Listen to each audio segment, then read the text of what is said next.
আল্লাহর রসুল পৃথিবীতে আসার 70 বছর আগের ঘটনা। তদানীন্তন সময়ে ইয়ামেনের বাদশাহ, বর্তমান যেটাকে আমরা সিরিয়া বলে চিনি, ইয়ামেনের বাদশাহ, তার নাম ছিল ইউসুফ জুন্নাওয়াজ। কি নাম? বাদশাহ ইউসুফ জুন্নাওয়াজের দরবারে এক জাদুকর বাস করত। সেই জাদুকর যখন বৃদ্ধ হয়ে গেল, এবারে সে ডাক দিয়ে বলে, ও বাদশাহ নামদার, আমি তো বৃদ্ধ হয়ে গেছি, আমাকে এমন একটা বালক এনে দেন, একটা অল্প বয়সী যুবক এনে দেন। বাজান মনোযোগ দিয়ে শোনেন, ইমান বেড়ে যাবে। যেই বালকটা এনে দিবেন সেই বালকের ব্রেন যেন ভালো হয়, আমি তাকে আমার জাদুবিদ্যা শিখায় যাইতে চাই। এটা কোনো বানোয়াট গল্প না, মিথ্যা কিচ্ছা কাহিনী না বাজান, ডাইরেক্ট কোরআন টু কোরআন, হাদিস টু হাদিস। মুসলিম শরীফের হাদিসের মধ্যে এই ঘটনা আসছে। কোরআনে কারিমের সূরা বুরুজের মধ্যে আল্লাহ তাআলা এই ঘটনা বর্ণনা করেন। এবার বাদশাহ জাদুকরকে ডাক দিয়ে বলে, ও জাদুকর, আমাকে কয়েকটা দিন সময় দাও, আমি একটা বালক খুঁজে তোমাকে এনে দিব। এবার বাদশাহ তার মন্ত্রীদেরকে আদেশ দিল, আমাকে এমন একটা বালক এনে দাও যাকে আমার দরবারের জাদুকর তার জাদুবিদ্যা শিখাইতে পারে। এবার বাদশাহ খুঁজতে খুঁজতে এমন একটা বালকের সন্ধান পেয়ে গেল, যার নাম হলো আব্দুল্লাহ বিন তামের। কি নাম বলেন? আব্দুল্লাহ বিন তামের। অল্প বয়সী বালক অথবা যুবক, তার ব্রেন এত ভালো, একটা কথা যদি শোনে কয়েক বছর পর্যন্ত আর ভোলে না। এবার তাকে জাদুকরের সামনে আনা হলো। জাদুকর তাকে ডাক দিয়ে বলে, তুমি কি জাদু শিখবা? আব্দুল্লাহ বিন তামের ডাক উত্তর দিয়ে বলে, হ্যাঁ শিখব। সে তো আর জানে না যে জাদুবিদ্যা কি। এই জাদু মানুষের সাজানো সংসার নষ্ট করে দেয়, এই জাদু মানুষের মস্তিষ্ক নষ্ট করে দেয়, এই জাদু মানুষের জীবনটাও ধ্বংস করে দেয়।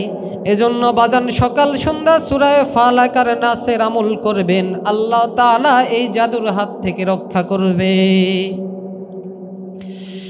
এবার বালক প্রতিদিন সকালে জাদুকরের দরবারে যায়, জাদুবিদ্যা শিখে আবার সন্ধ্যা হইলে বাসায় ফিরে আসে। এমন করে হঠাৎ একদিন যাওয়া আসার পথে একজন খ্রিস্টান পাদ্রীর সাথে তার দেখা হয়ে গেল। কার সাথে? খ্রিস্টানদের যে পাদ্রী, রাহেব বলা হয়, ধর্মগুরু, খ্রিস্টানদের ধর্মগুরু। ঘটনাটাতে যেহেতু আল্লাহর রসুল দুনিয়াতে আসার 70 বছর আগের ঘটনা, তখন দুনিয়াতে কোনো নবী ছিল না। ধর্ম বলতে ছিল ঈসা আলাইহিস সালামের ধর্ম। যারা ভালো ছিল, তারা যারা ইমানদার ছিল, তারা ঈসা নবীর ধর্ম পালন করত। এবার বালক ওই পাদ্রীর সাথে দেখা হওয়ার পরে তার কথা শুনে তার মনে হলো যে আমি তো জাদুবিদ্যা শিখি, জাদুকরের কথাও যেমন ভালো লাগে, এই খ্রিস্টান পাদ্রী রাহেবের কথাও তো ভালোই লাগে। এবার ওই পাদ্রী বালককে ডেকে বলে, ও আব্দুল্লাহ বিন তামের, তুমি যে আমার কাছে আসো, আমার কথা শোনো, এই কথা যেন বাদশাহ জানতে না পারে, কারণ যদি বাদশাহ জানে যে তুমি আমার কাছে এসে খ্রিস্টান ধর্ম গ্রহণ করেছ, ঈসা নবীর উপরে যে ঈমান এনেছ, তাহলে বাদশাহ তোমাকে আমাকে উভয়কেই মেরে ফেলবে। কারণ বাদশাটা ছিল জালেম, ইমানদার যারা ছিল, হকের উপরে যারা চলতো, তাদের উপরে জুলুম অত্যাচার করত। বাজান বর্তমান সময়েও দেখা যায় যারা ইমানের উপরে চলে, আলেম উলামা দিনদার মানুষ, তাদেরকে জঙ্গি বানায় দেওয়া হয়, তাদেরকে দেশদ্রোহী হিসাবে তুলে ধরা হয়। যদি দাড়ি রাখে তাহলে তাদেরকে জামাত শিবির বলা হয়, অথচ দাড়ি রাখা আমার নবীর সুন্নত, নামাজ পড়া হলো আল্লাহ তাআলার দেওয়া ফরজ। এখন এই কাজগুলি করার দ্বারা যারা তাদেরকে খারাপ বলে, আসলে তারা তো খারাপ না, যারা খারাপ বলে তারাই হলো আসল শয়তান। আওয়াজ করে বলেন ঠিক কিনা? জুলুম শুধু আগে এখনের সময় আসে নাই, এই জালেমরা পৃথিবীর শুরু থেকেই ইমানদারদের উপরে জুলুম করে আসছে। ওই বাদশাহ ইউসুফ জুন নওয়াজ নিজেকে খোদা বলে দাবি করত। সে মনে করত শুধু ইয়ামেন নয়, পৃথিবীর একমাত্র খোদা হলো সেই। নাউজুবিল্লাহ আসে না? এবার যুবক আব্দুল্লাহ বিন তামের খ্রিস্টান পাদ্রীর কাছে ঈমান শিখতেছে। একদিন হঠাৎ বাড়ি যাওয়ার পথে দেখতে পাইল রাস্তার মধ্যে অনেকগুলি মানুষ জটলা বেঁধে আছে, কেউ সামনে যায় না। আব্দুল্লাহ বিন তামের জিজ্ঞেস করে, ও ভাই, কি হয়েছে? তোমরা এখানে কেন দাঁড়ায় আছো? সামনে কেন যাও না? লোকজন উত্তর দিল, আব্দুল্লাহ বিন তামের, সামনে একটা প্রাণী দাঁড়ায় আছে, ভয়ঙ্কর এক প্রাণী। মুসলিম শরীফের মধ্যে সেই প্রাণীর নাম উল্লেখ করা নাই, কিন্তু তাফসীরের মধ্যে সেই প্রাণীটার নাম লেখা আছে, সেটা হলো বাঘ। বাঘ ভয় লাগে না? বাঘ দেখলে আমরা সবাই কি করি? একটু পিছনে সরে আসি। এবার আব্দুল্লাহ বিন তামের বলল, আমাকে একটু জায়গা দাও, জায়গা দাও, আমি একটু সামনে গিয়ে দেখি কি করা যায়।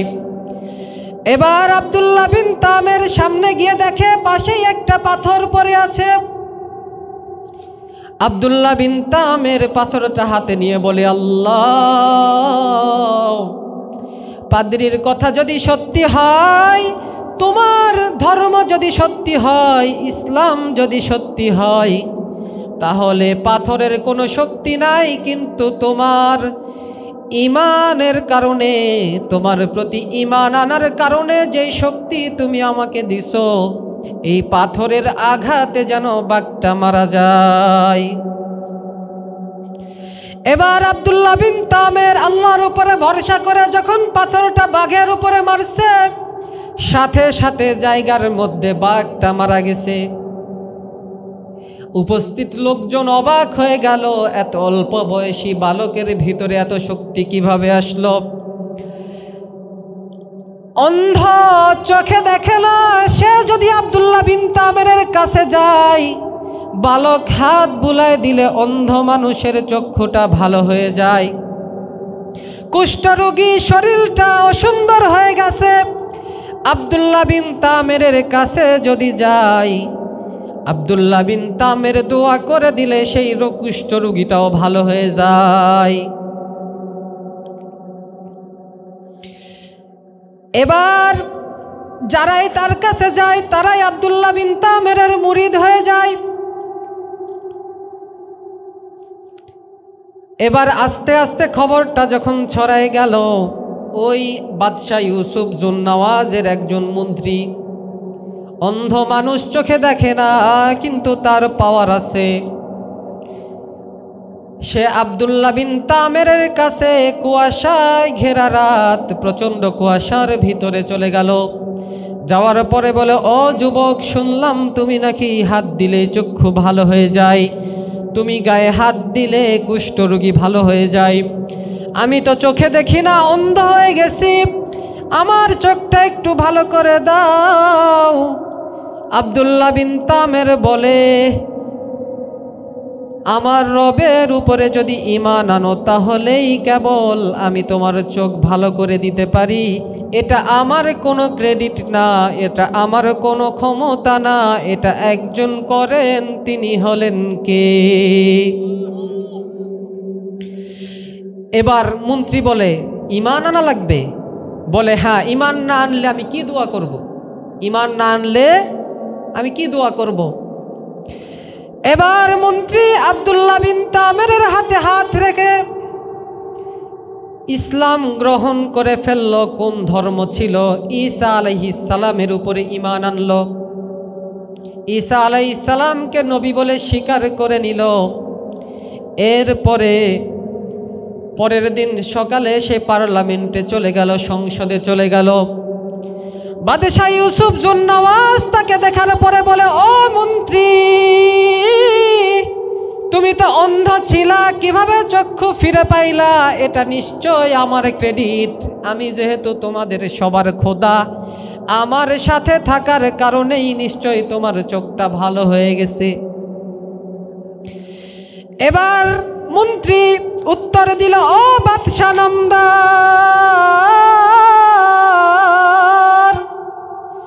এটা তোমার কোনো ক্রেডিট না, তোমার কোনো ক্ষমতা নাই আমার চক্ষুটা ভালো করার।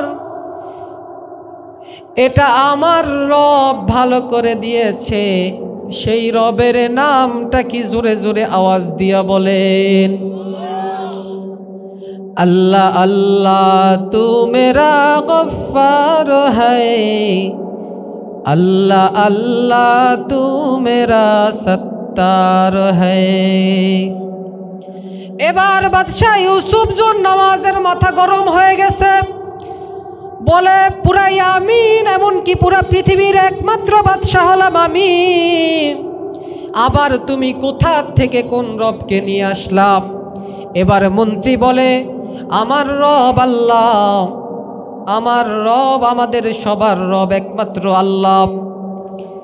এবার বাদশাহ পুলিশকে আদেশ দিয়ে বলে, মন্ত্রীর গোষ্ঠী মারি, তাড়াতাড়ি ওকে জেলখানায় ঢুকা। এবার জেলখানায় ঢুকানোর পরে তার উপরে এত নির্যাতন করা হলো, তারপরেও সে মুখ খোলে না কোথার থেকে রবের দেখা পাইল। তারপরে যখন মারতে মারতে জীবন চলে যায় অবস্থা, তখন বলে, ও বাদশাহ, আপনার দরবারে যে একটা বালক থাকে জাদুবিদ্যা শিখে, আব্দুল্লাহ বিন তামের, আমি তার কাছ থেকে রবের কথা শুনছি, তার কাছে গিয়ে রবের উপরে ঈমান আনছি।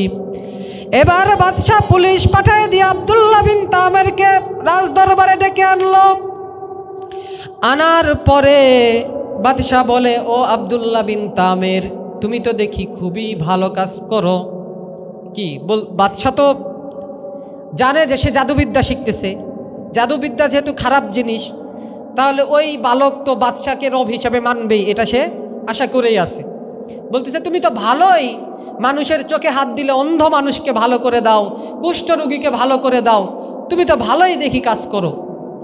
সমস্যা নাই, তুমি আমার দরবারে থাকো, আমার কাছে খাও, আমার এখানেই আজকে থেকে থাকবে। এবার আব্দুল্লাহ বিন তামের উত্তর দেয়, ও বাদশাহ, তোমার কোনো ক্ষমতা নাই, তুমি আমার রব না, আমার রব একজন আছে, তিনি হলেন আল্লাহ রব্বুল আলামিন। এবার বাদশাহ বলে, এই বালক সাবধান, মুখ সামলে কথা বলবে, কারণ হক কথা যারাই বলে তারাই কিন্তু বাতিলের কাছে শত্রু হয়ে যায়। এই যে এত হাজার হাজার শত শত আলেম উলামাকে জেলের মধ্যে ভরা হলো, আলেমরা কখনো ব্যক্তি স্বার্থে কথা বলে না, তারা কথা যা বলে সব একমাত্র আল্লাহর জন্য বলে। হক যখন সত্য কথা বলে, যারাই সত্য কথা বলে, সত্য কথা বলার দ্বারা বাতিলের অন্তরে দাউ দাউ দাউ করে আগুন জ্বলে, বাতিলের অন্তরে ভয় ঢুকে যায়, এজন্য সত্য কথা বললে তারা সহ্য করতে পারে না। এবার বাদশাহ বলে, আব্দুল্লাহ বিন তামেরকেও জেলে ঢুকাও। তার উপরেও যখন নির্যাতন করা হলো, তখন সে বলে দিল যে আমি যার কাছ থেকে রবের দেখা পাইছি তিনি হলেন আমার একমাত্র আল্লাহর বান্দা, আমার প্রিয় একজন মানুষ, তিনি হলেন ওই খ্রিস্টান পাদ্রী। এবার ওই পাদ্রীকে ধরে আনা হলো, তাকেও ভয় দেখানো হলো। বাজান সময় সংক্ষিপ্ত, আমি একটু শর্টকাটে বলার চেষ্টা করতেছি, একটু মনোযোগ দিয়ে শুনবেন। এবার ওই পাদ্রীকে ধরে আনার পরে তাকেও ভয় দেখানো হলো যে তোমাকে কিন্তু মেরে ফেলা হবে। এই কথা বলার পরে পাদ্রী বলে, তাতেও আমি ভয় পাই না। এবারে সকল লোকের সামনে একটা করাত নিয়ে এসে ওই পাদ্রীর মাথা থেকে পা পর্যন্ত চিরে ফেলল। এমন জোরে আঘাত করছে, পাদ্রীর মাথা থেকে পা পর্যন্ত চিরে চলে গেল, তারপরেও সে ঈমান ছাড়ে নাই। এবার বাদশাহ আব্দুল্লাহ বিন তামেরকেও বলতিছে তোমারও কিন্তু একই পরিণতি হবে। আব্দুল্লাহ বিন তামের বলে ভয় পাই না, আমাকে এভাবে মারতে পারবা না, মারলেও আমি ঈমান ছাড়ব না। আল্লাহু আকবার আসে না? আল্লাহু আকবার কি ঘরে গিয়ে ভাবির সাথে বলবেন? আল্লাহু আকবার বলেন। আল্লাহু আকবারের আওয়াজে বাতিলের অন্তর থরথর করে কাঁপতে থাকে। মুসলমানের আল্লাহু আকবারের আওয়াজ বাতিলের জন্য সবচেয়ে বড় অ্যাটম বোমা। এবার আব্দুল্লাহ বিন তামের, আমার উস্তাদ এসে গেছে, আমি অল্প সময়ের মধ্যে শেষ করে দিব ইনশাআল্লাহ। এবার বাদশাহ পুলিশকে আদেশ দিল আব্দুল্লাহ বিন তামেরকে পাহাড়ের চূড়ায় নিয়ে গিয়ে তাকে উপর থেকে ফেলে দাও। আব্দুল্লাহ বিন তামেরকে নিয়ে যখন পাহাড়ের উপরে নিয়ে যাওয়া হলো, মেরে ফেলার জন্য ফেলে দেওয়া হবে, তখন আব্দুল্লাহ বিন তামের ডাক দিয়ে বলে আল্লাহ, আমি জানি মানুষের কোনো শক্তি নাই, মানুষের মেরে ফেলার কোনো ক্ষমতা নাই। তোমার দিন যদি সত্যি হয়, তোমার ধর্ম যদি সত্যি হয়, তাহলে আমাকে এখান থেকে আবার বাদশার দরবারে যাওয়ার সুযোগ করে দাও। এবার আব্দুল্লাহ বিন তামেরকে যখন পাহাড় থেকে ফেলে দিতে যাবে, তখন আল্লাহ তাআলা আদেশ করলেন, ও পাহাড়, আব্দুল্লাহ বিন তামেরকে ছাড়া বাকি সবাইকে মেরে ফেলো। পাহাড় এমন জোরে একটা ধাক্কা দিছে, আব্দুল্লাহ বিন তামের দূরে গিয়ে সমতল একটা ভূমিতে পড়ছে, আর বাদশার যেই চালাচামুন্ডা ছিল তারা সাথে সাথে ওইখানেই মারা গেছে। এবার আব্দুল্লাহ বিন তামের বাদশার দরবারে এসে আবার উপস্থিত হয়ে গেল। বাদশার চেহারায় ভয় ফুটে উঠল যে আমি তাকে এতগুলি পুলিশ পাঠাইলাম, তারপরেও কেন মরল না। এবার বাদশাহ আব্দুল্লাহ বিন তামেরকে নিয়ে যাওয়ার আদেশ করলেন। নৌবাহিনীকে ডাক দিয়ে বললেন, ও নৌবাহিনী, আব্দুল্লাহ বিন তামেরকে সমুদ্রের মাঝখানে নিয়ে গেলে ডুবাইয়ে দাও। এবার যখন তারা আব্দুল্লাহ বিন তামেরকে নিয়ে সমুদ্রের মাঝখানে গেল ডুবাইয়ে দিবে, আব্দুল্লাহ বিন তামের আবার ডাক দিয়ে বলে আল্লাহ, সমুদ্রের কোনো ক্ষমতা নাই আমাকে মারার, তোমার দিন যদি সত্যি হয় আমাকে আবার বাদশার দরবারে যাওয়ার সুযোগ করে দাও।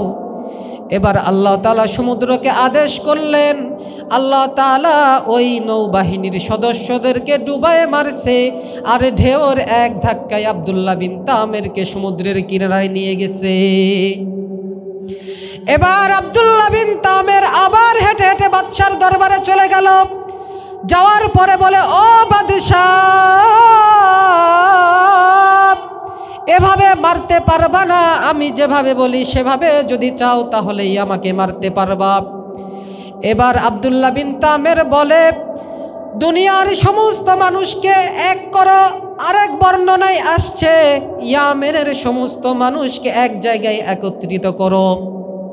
করার পরে তুমি যখন আমাকে একটা তীর মারবা, তখন বলবা বিসমিল্লাহি রব্বিল গুলাম। আরেক বর্ণনায় আসছে বিসমিল্লাহি হাযা রব্বিল গুলাম, অর্থাৎ এই গোলামের রবের নামে হত্যা করতেছি। এবার বাদশাহ আগুনের একটা অগ্নিকুণ্ড তৈরি করল। তার পূর্বে আব্দুল্লাহ বিন তামেরকে দাঁড় করায় যখন তীর মারতে যাবে, তখন বাদশাহ ইউসুফ জুন্নাওয়াজ বলল বিসমিল্লাহি হাযা রব্বিল গুলাম।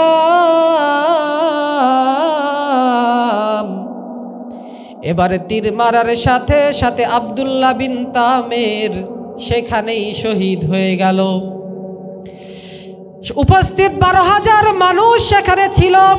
যখন তারা দেখলো যে রবের নামে তীর মারার কারণে সে সাথে সাথে মারা গেল, উপস্থিত 12,000 মানুষ সাথে সাথে কালেমা পড়ে মুসলমান হয়ে গেল।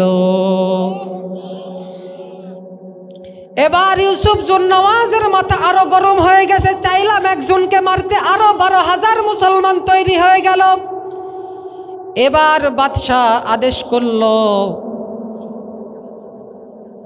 এবার বাদশাহ আদেশ করলো, বড় একটা আগুনের অগ্নিকুণ্ড বানাও, পরীক্ষা বানাও, খালের মতো বানাও, যেখানে অনেকগুলি আগুন অগ্নি প্রজ্বলিত করো, যাতে এই 12,000 মানুষকে একই সাথে শহীদ করে দেওয়া যায়। এবার বাদশাহ সবাইকে বলল, আব্দুল্লাহ বিন তামেরের রবের উপরে যারা ঈমান আনছো তাদেরকে এই আগুনে ফেলে শহীদ করা হবে, পুড়ায় দেওয়া হবে। আল্লাহ রাব্বুল আলামিন কোরআনে কারিমে সূরা বুরুজের মধ্যে বলে, কুতিলা আসহাবুল উখদুদ, আসহাবে উখদুদকে আমি আল্লাহ তাআলা ধ্বংস করে দিলাম। আন্নারি যাতিল ওয়াকুদ, যারা আগুনকে প্রজ্বলিত করেছিল।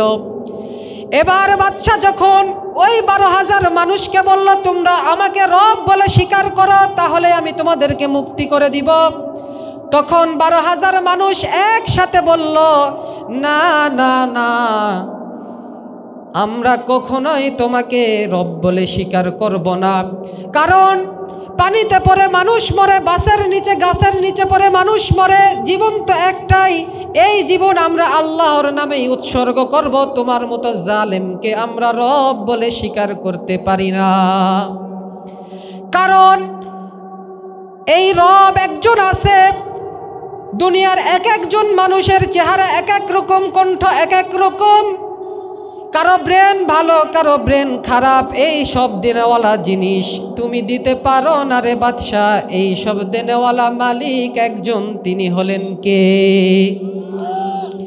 এবার বাদশাহ যখন আদেশ করলো যে তাদের সবাইকে আগুনে ফেলে দাও, আল্লাহ রাব্বুল আলামিন আজরাইলকে আদেশ করলেন যে ওই 12,000 মানুষকে আগুনে ফেলার সাথে সাথে তারা পুড়ে যাওয়ার আগেই তাদের জানটা কবজ করে নাও, যেন তাদের আগুনে পোড়ার কোনো কষ্ট হয় না, যেন তারা আগুনে পোড়ার কষ্ট না পায়। আজরাইল, তুমি তাদের জান সাথে সাথে কবজ করে নাও।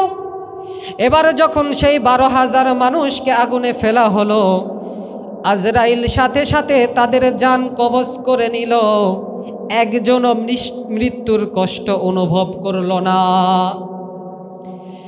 এবার যখন তাদের সবাইকে মেরে ফেলা হলো, আল্লাহ তাআলা আদেশ করলেন, ও আগুন, বাদশাহ ইউসুফ জুন্নাওয়াজ ছাড়া বাকি সবাইকে ঝাঁঝরা করে দাও, পুড়ায় ফেলো, আগুনে ঝলসায় দাও। আল্লাহু আকবার বলেন। যারা জুলুম করে আর যারা জুলুমের সাহায্য করে তাদের কাউকেই আল্লাহ তাআলা ছাড়ে না। যারা ক্ষমতার অহংকার করে, ক্ষমতা নিয়ে বড়াই করে, যারা আল্লাহর উপরে ক্ষমতা দেখাইতে চায়, তারা যদিও বেশ কিছু বছর ধরে ক্ষমতার বড়াই দেখায়, কিন্তু যখন আল্লাহ তাআলা তাদেরকে শক্ত করে ধরে, জুতার মালা গলায় দিয়ে আল্লাহ তাআলা দেশ থেকে ভাগায় দেয়। এবার আগুন যখন বাকি সব বাদশার সকল চালামুন্ডাকে পুরায় ছাই করে দিল, বাদশাহ দেখে একজন মহিলা কোলে ছোট্ট একটা বাচ্চা, ওই বাচ্চা নেওয়া মহিলা দাঁড়াই আছে। এবার ইউসুফ জুন্নাওয়াজ ডাক দিয়ে বলে, ও মহিলা, সবাই তো পুরায়, সবাইকে তো। এবার মহিলা ডাক দিয়ে বলে, ও বাদশাহ ইউসুফ জুন্নাওয়াজ, তুমি আমার ভাইকে মারছো, আমার বাবাকে মারছো, আমার স্বামীকেও ছাড়ো নাই। ও ইউসুফ জুন্নাওয়াজ, জীবন চলে যাবে কিন্তু ঈমান ছাড়ব না। ও পর্দার আড়ালের মা, ও পর্দার আড়ালের বোনেরা, তাদের ঈমান কত দামি ছিল, আপনার ঈমান কত সস্তা হয়ে গেছে। আপনি মাথায় কাপড়টাও দেন না, আপনি পর্দাও করতে চান না, আপনি নামাজটাও পড়েন না, তাহলে আল্লাহর কাছে কি জবাব দিবেন? এবার মহিলার কোল থেকে নিয়ে ইউসুফ জুন্নাওয়াজ বলতেছে, ও মহিলা, এই বাচ্চাকে তোমার আগে আমি আগুনে পোড়াই দিব। এবার মহিলা ডাক দিয়ে বলে, এই বাচ্চাকে আমি পেটে ধরেছি, এই বাচ্চাকে আমি কোলে তুলে লালন পালন করছি, বুকের দুধ খাওয়াইছি, এই বাচ্চাকে যদি মারো তারপরেও আমি ঈমান ছাড়ব না। আল্লাহু আকবার। এবার ইউসুফ জুন্নাওয়াজ বাচ্চাকে আগুনের মধ্যে ফেলে দিল। মায়ের কলিজায় টান লাগছে, মা হাউমাউ করে কেঁদে দিছে। কান্নাকাটি শুরু করার পরে এবার বাচ্চার জবান আল্লাহ তাআলা খুলে দিছে। এবার বাচ্চা ডাক দিয়ে বলে, ও মা তুমি কান্না করো না, যে আল্লাহ ইব্রাহিম আলাইহিস সালামের আগুনটাকে ফুলের বাগান বানাইছিল, যদিও দেখতে মনে হয় আমি আগুনে পড়ে আছি, না না, আল্লাহ তাআলা আগুনে পড়ার আগেই এটাকে ফুলের বাগান বানায় দিছে। ও বাজান মনোযোগ দিয়ে শোনেন, তারা ঈমান দিয়ে দিছে, তারা জীবন দিয়ে দিছে, কিন্তু ঈমান দেয় নাই। এজন্য আল্লাহ তাআলা বলে, আমি আসহাবে উখদুদকে ধ্বংস করে দিলাম। যারা মুসলমানদেরকে আগুনে পোড়াইছিল তাদের দোষ ছিল একমাত্র যে তারা আল্লাহর উপর ঈমান এনেছিল। ও যুবক ভাই মনোযোগ দিয়ে শোনো, তোমার মতো যুবক সেখানেও ছিল। কতদিন আর আল্লাহর হুকুম থেকে দূরে সরে যাবা, কতদিন আর ভুল পথে চলবারে যুবক। পানিতে ডুবে মানুষ মরে, অ্যাক্সিডেন্ট করে যুবক মরে, মৃত্যুর কোনো গ্যারান্টি নাই রে যুবক। আসহাবে উখদুদের মুসলমানদের থেকে শিক্ষা নাও। আসহাবে উখদুদের মুসলমানরা ঈমান দেয় নাই, জীবন দিয়া দিছে।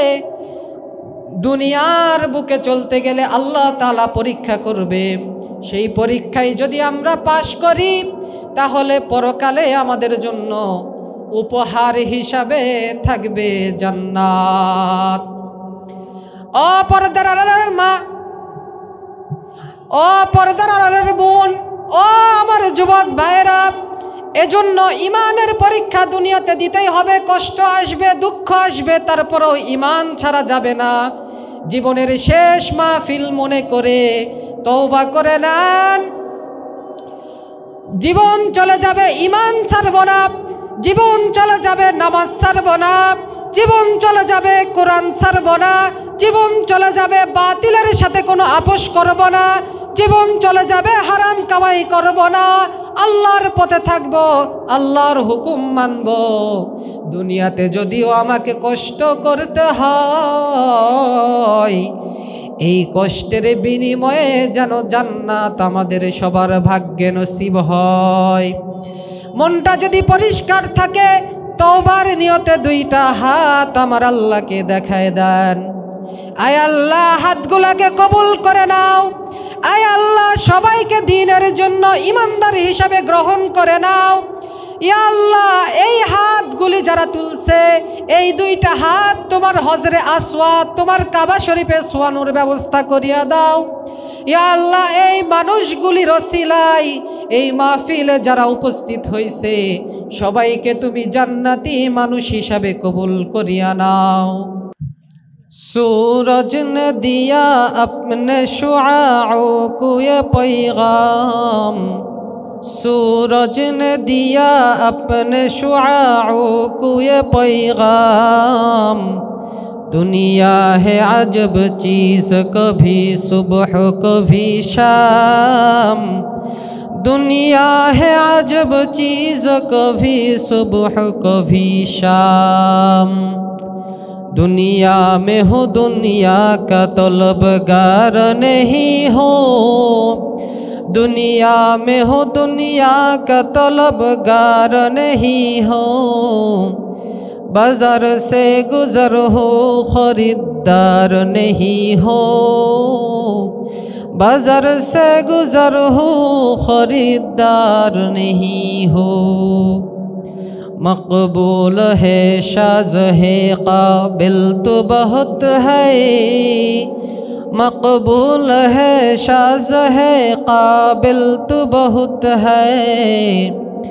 ऐना के मानिंदे तू नहीं दिल तो बहुत है, ऐना के मानिंदे तू नहीं दिल तो बहुत है। सुब्हानक ला इल्म लना इल्ला إلا ما علمتنا إنك أنت العليم الحكيم رب اشرح لي صدري ويسر لي أمري واحلل عقدة من لساني يفقه قولي जिंदगी में बंदगी तू करना है जिंदगी में बंदगी तू करना है जिंदगी बे बंदगी शर्मिंदा है जिंदगी बे बंदगी शर्मिंदा है দুনিয়ার মানুষ তোমরা মনে করো না তোমাদেরকে ঈমান দেওয়ার পরে তোমাদেরকে সেই ঈমান সম্পর্কে জিজ্ঞাসা করা হবে না। আমরা সবাই ভাবি যে কালেমা পড়ে মুসলমান হইছি, মারা যাব, জান্নাতে চলে যাব। অনেকে এরকম আছে না? অথচ আল্লাহ তাআলা বলতেছেন প্রত্যেকটা মানুষকে, প্রত্যেকটা ঈমানদারকে তাদের ঈমান সম্পর্কে জিজ্ঞাসা করা হবে, তাদেরকে পরীক্ষা করা হবে। তারা যেন এটা মনে না করে তাদেরকে এমনিতেই ছেড়ে দেওয়া হবে। অথচ আল্লাহর দেয়া জীবন, আল্লাহর দেয়া নিয়ামত নিয়ে আমরা দুনিয়ার সব কিছু মনে রাখি, সবার প্রতি কৃতজ্ঞতা জ্ঞাপন করি, শুধুমাত্র একজনের প্রতি আমরা খেয়াল রাখি না, তিনি হলেন আমার আল্লাহ। অথচ এই যে মুখ দিয়ে আমরা কথা বলি, এই মুখটা আল্লাহর দেওয়া দান। এই যে হাত দিয়ে আমরা কাজ করি, এই হাতটা আল্লাহ তাআলার দেওয়া দান। এই যে পা দিয়ে আমরা যখন ইচ্ছা যেখানে ছুটে যাই, আল্লাহ তাআলা যদি আমাদেরকে এই পা না দিত, আমাদের হেঁটে চলার কোনো ক্ষমতা থাকতো না। এত সুন্দর চোখ দিয়ে পৃথিবীর সকল কিছু আমরা দেখতে থাকি, অথচ কোরআনটার দিকে তাকানোর মতো সময় আমাদের হয় না। এজন্য আল্লাহ রাব্বুল আলামিন বলেন, হে ঈমানদারগণ, তোমরা যারা ঈমান এনেছো, তোমাদের ঈমানের ব্যাপারে জিজ্ঞাসা করা হবে, তোমাদেরকে প্রশ্ন করা হবে, তোমাদেরকে পরীক্ষা করা হবে। অথচ আমাদের জীবন কাটে আল্লাহ ছাড়া সব কিছু নিয়ে। আল্লাহর জন্য মসজিদে গিয়ে 5 ওয়াক্ত নামাজ পড়ার মতো সময় আমাদের হয় না। আল্লাহর কোরআনটা খুলে একটু তেলাওয়াত করার মতো সময় আমাদের হয় না। এজন্য আল্লাহ রাব্বুল আলামিন ঈমানদারকে তার দেওয়া কষ্টের মাধ্যমে, তার পাঠানো পরীক্ষার মাধ্যমে আল্লাহ তাআলা দেখবেন যে কার ভিতরে ঈমান কতটুকু আছে।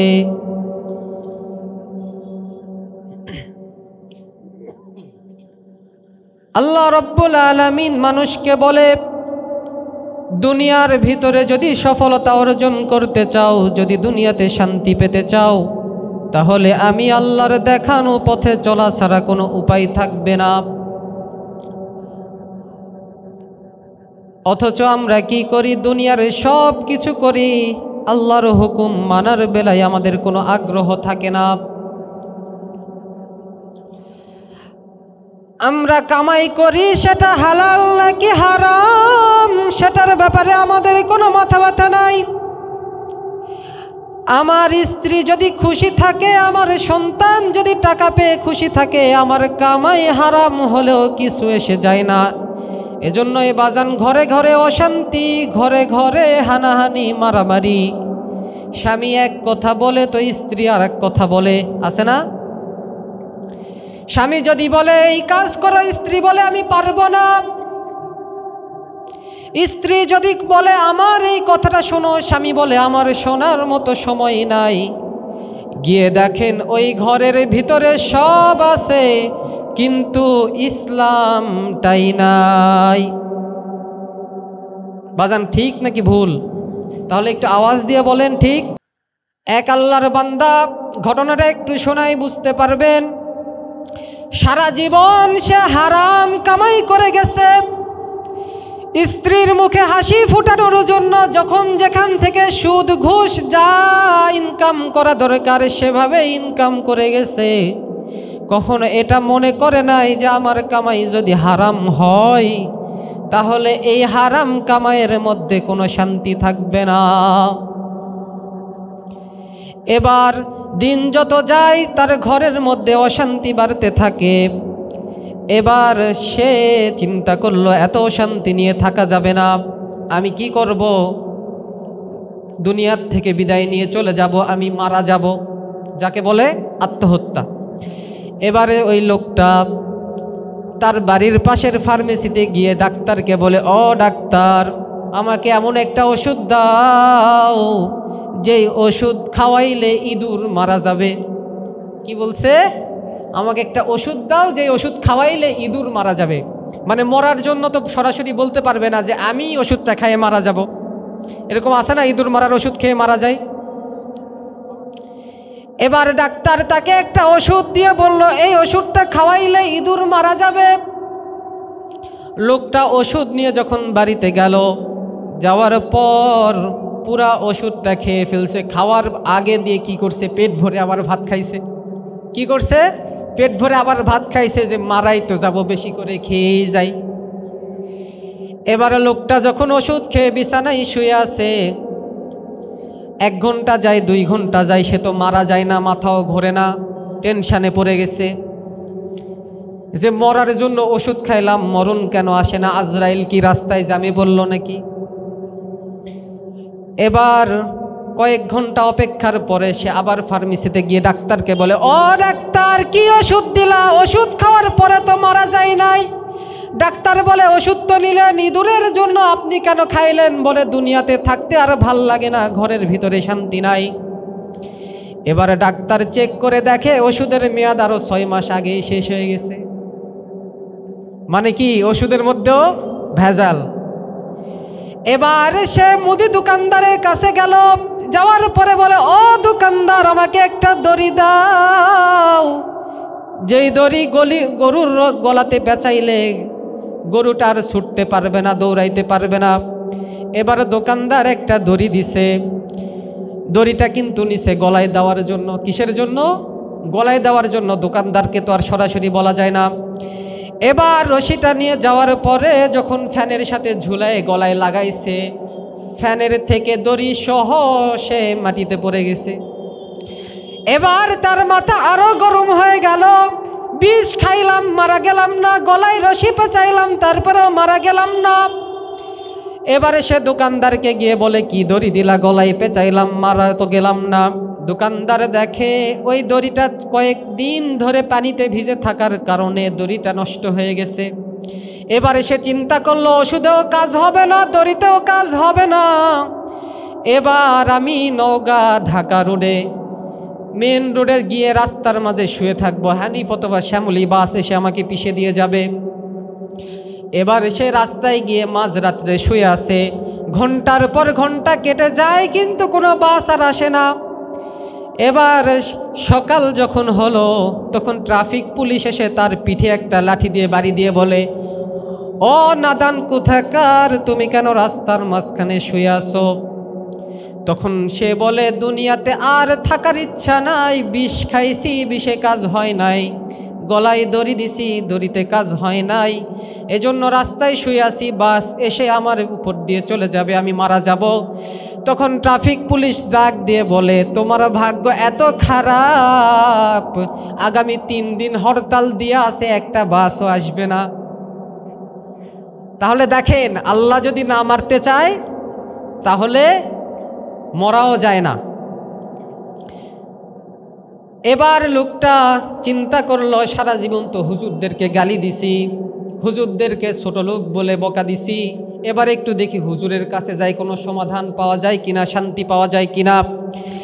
এবার লোকটা মসজিদের ইমামের কাছে গিয়ে বলে, হুজুর, পরিবারের মধ্যে অশান্তি, কোনো শান্তি নাই। এত টাকা ইনকাম করি, বউ দাম দেয় না, বাচ্চাও দাম দেয় না। টাকা থাকলে খুশি, না থাকলে দিতে হয় গলায় ফাঁসি। এবার ইমাম সাহেব তাকে এমনভাবে আল্লাহর দিকে ডাকলো, কয়েক মাস পরে লোকটার বেশভূষা এমনভাবে পরিবর্তন হয়ে গেল, দেখলে মনে হয় মাদ্রাসা থেকে পাশ করে একটা মাওলানা দাঁড়ায় আছে। এজন্য বাজান, দুনিয়ার শান্তি পাইতে গেলে দুনিয়াতে পরীক্ষা দিতে হবে। আল্লাহ রাব্বুল আলামিন বলেন, যারা দুনিয়াতে পরীক্ষার মুখোমুখি হবে, দুনিয়াতে পরীক্ষা দিবে, তারা পরকালে গিয়ে শান্তি পাবে। ওই শান্তির ঘরের নাম হলো জান্নাত। আল্লাহ তাআলা বলেন, আমি তোমাদেরকে পরীক্ষা করব যেভাবে তোমাদের পূর্ববর্তী মানুষদেরকে পরীক্ষা করেছিলাম।